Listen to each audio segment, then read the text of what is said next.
Welcome to episode 2 of Articles of Faith. I'm Ron Richardson, the visual artist responsible for the installation. During today's program, we'll explore the next 5 photos in the display, which I want you to consider both as a group and as individual images.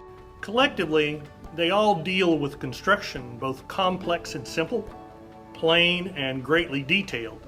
They're geographically diverse, coming from France, Georgia, and New Mexico, and feature Catholic and Baptist denominations. As you examine these as a group, what common threads do you see? The first individual image I'll discuss with you is this crucifix. It is suspended on an outside wall near the doorway of a small church in rural New Mexico. Protected from the elements by a small overhang, the crucifix was crafted by one of the parishioners. If you look closely at the image, you'll notice a section of cutter bar from a tractor-powered mower has been used to frame the crucifix. Further examination will show that while the carving is crude, the artist has included some great details. The blood from Christ's wounds and a scraped knee incurred when he stumbled while carrying the cross. The addition of the rope around his waist was an interesting addition, as is the tassel, even though it's way out of proportion to the rest of the carving.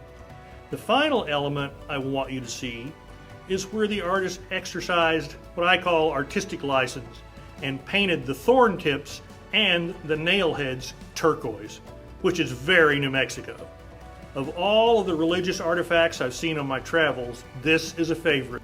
I can almost see the artist creating it as a labor of love.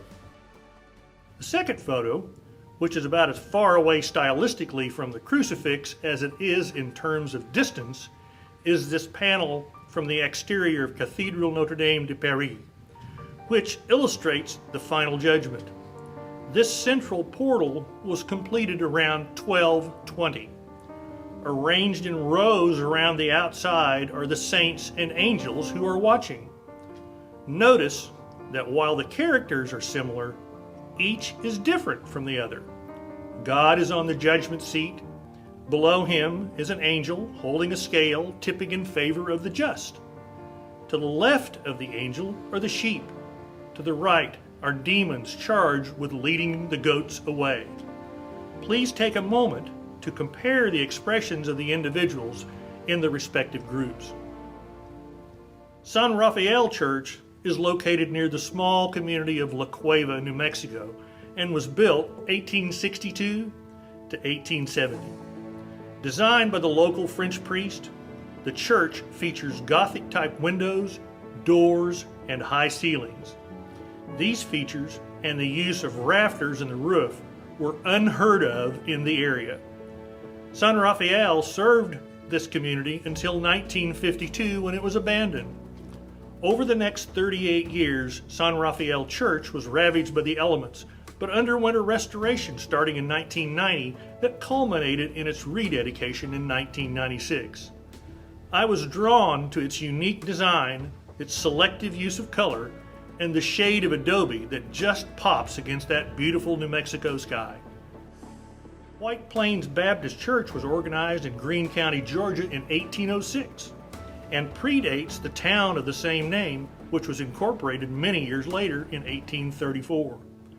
According to the church records, there have been 4 buildings on this same site, with the current sanctuary being completed in 1887. For me, this church is a study in contrast. First, there is the choice of the use of dark green on the doors and shutters, which makes the white of the building look even whiter. That all the shutters are closed and there are 2 separate entrances made me wonder if the congregation was welcoming or a bit standoffish. The final image in this group is another from the Cathedral Notre Dame de Paris. It features 6 of the 12 apostles. In this one, pay particularly attention to the items that each apostle carries. Also, notice the men underneath the pedestals occupied by the apostles.